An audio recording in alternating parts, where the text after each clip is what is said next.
Hello and welcome to ProGlueCon. My name is Don Allen III, and today we're going to make an audio visualizer like this.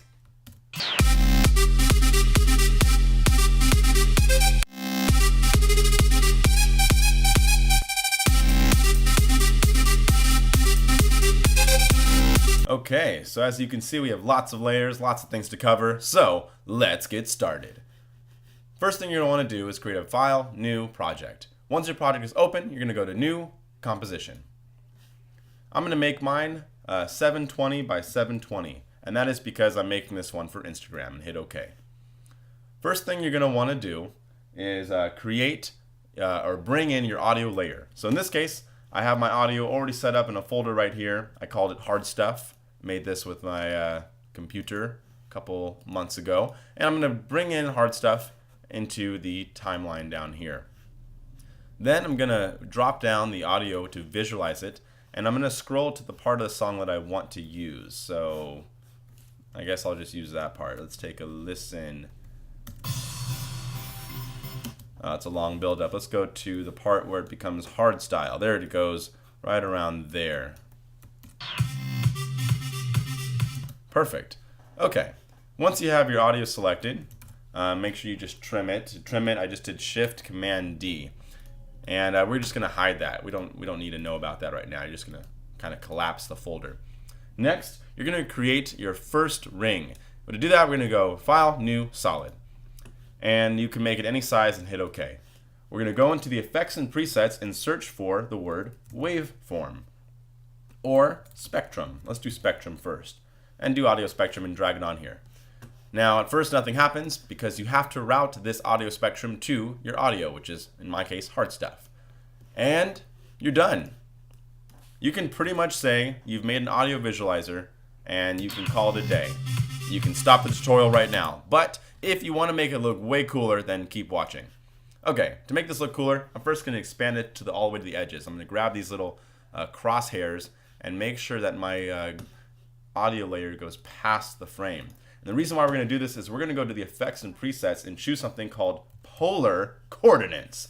I'm going to drag it on top of the file like this, and nothing happens because you need to turn this from polar to rect, from rect to polar, and turn it up to 100%.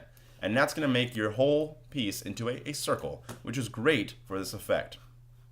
Now, to make the frequency look nicer, you're going to need to type in some numbers. Now, every song is going to be different, but for me, I used my start frequency at 20, my end frequency at 101, just like this. Then, I changed my maximum height to 480, which it already is. Last but not least, I made the bands about 72, like that. And then I made sure it was only on side B. And as a result, this is what you get. If you hit Control and hit 0, you can preview it. And this is going to represent the bass in our song. So as you can see, the bass makes the circle go around, which is kind of a fun idea to think about. Next, I'm going to duplicate this whole layer by selecting it and hitting Command D. I'm then going to change it from this awesome pink color to a bright blue or cyan color like this. And make sure you set the inside color to that and then the outside color to the same thing as well. Great. Now it's perfectly matched over the layer so you don't see anything happening. We gotta change our settings again. So this time I'm gonna change my start frequency to about 1501. It's gonna look very different and a little strange at first. Then I'm gonna change my end frequency to about 101 like that. We'll leave it. We're gonna change our maximum height to something way higher, something like 3,610. Perfect. Next, we're going to make sure that this is on side B, and it is. And this is going to represent the high tones and the high ends of the song. Let's hit Control 0 to preview it. And as you can see, a lot of the flickering of that is the result of the high notes being hit. Let's go ahead and play it. Already looking great. Now we're going to do the yellow part. So I'm going to Command D to duplicate our cyan layer, and I'm going to change this to a nice yellow.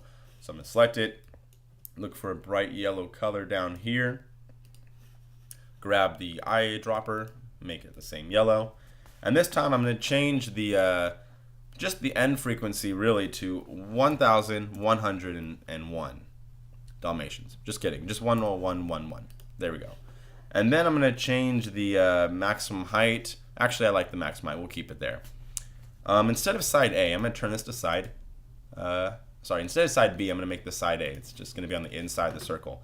And this is going to represent a little bit more of the midtones if I just scrub through it. So you're pretty much done, but let's add even more character, because why stop there? I'm going to grab everything and hit Command D, and that duplicates all the layers. I'm going to grab the end of this icon here and just rotate it all the way to the other side. And holding Shift. And that's going to basically mirror it at an interesting angle. Then I'm going to take every other frame, duplicate it, and I'm going to do the same thing again, but I'm just going to, I'm just going to grab the red and just kind of angle it a little differently. I'm going to duplicate those and do the same thing over here. Maybe like that. Duplicate it again and do that over here. And what this is going to achieve is this falseness. Oops, I got a reminder. Hello, get out of there. This is going to create the illusion of depth. Now with the last couple ones selected, you're going to grab them and hit the shortcut for opacity, which is T. And you're going to drop the opacity a little bit. And this is going to make it look like some of them are behind or backwards, which is what we want. And this is going to really push the illusion that it's all coming towards you. Now the last thing we really got to focus on is that particle at the end. As you saw in the original version, we have this kind of cool particle shooting out in the background. We're going to do that again. Best way to do it, we're going to go to our comp, and we're going to create a new solid. Do not worry about the color, because we're going to go to the effects and presets and type in CC particle world.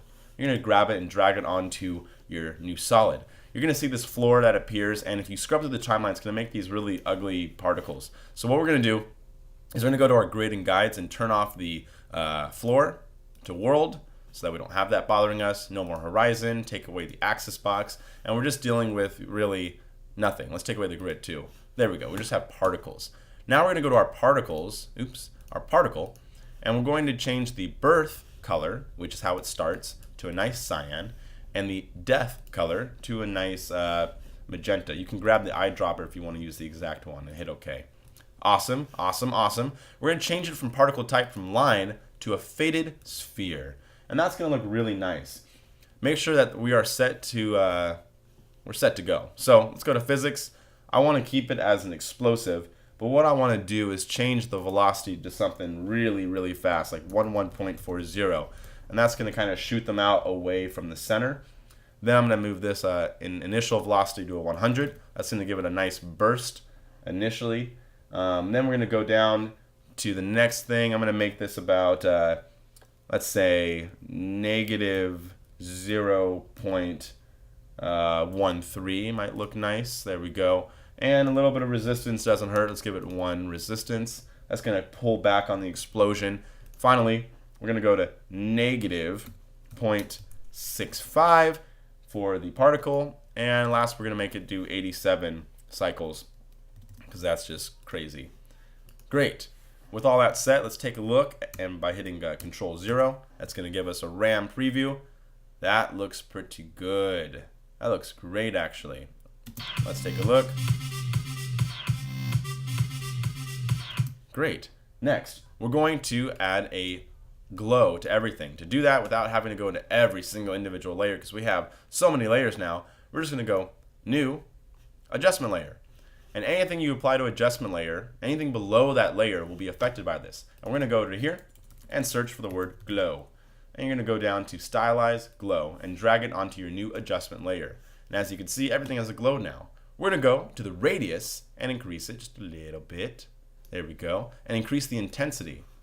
And this is going to give us this nice kind of sparkling glow. Last thing you can add, of course, is some text. So create a new text layer. Type in text. Whatever word you want to type, make it the size that you want. Center it up nicely using the alignment tool. And make sure it's underneath your adjustment layer, and it will give it a nice glow. And you are done. That is how you make a super cool audio visualizer in just a couple minutes. So thank you so much for watching ProCreaCon. My name is Don Allen, and thank you for watching.